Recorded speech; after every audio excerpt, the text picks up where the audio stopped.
বর্ষার সময় প্রত্যেকটা টবে কিন্তু আগাছা জন্মে যায়। আমি প্রতিদিনই প্রায় তুলে ফেলি, আবার হয়ে যায়। একে, একে তুলি, আরও একটা টবে হতে, হতে যায়। এরকম হয়।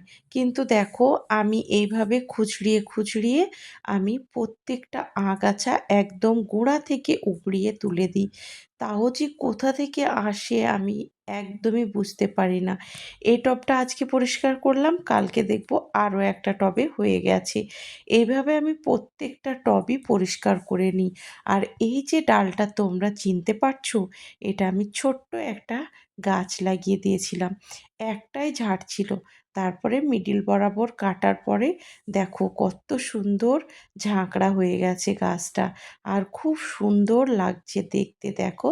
আর তারপরে চলে আসলাম আমি রুমে বেডশিট পরিষ্কার করতে। ঘুম থেকে উঠে আমি আগে বাইরের কাজ করে নিই, কারণ রোদ উঠে গেলে আমি বাইরের কাজ একদম করতে পারি না।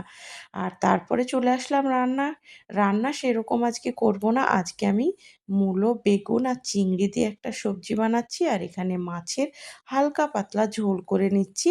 আর আমি করে নিয়েছি মূলা শাক। এই শাকটা খেতে আমার ভীষণ ভালো লাগে। আর এভাবে সিম্পল রান্নাই আমার খুব পছন্দ। আমার বরেরও খুব পছন্দ। আর চাটনিটা ছিল আগের থেকেই করা।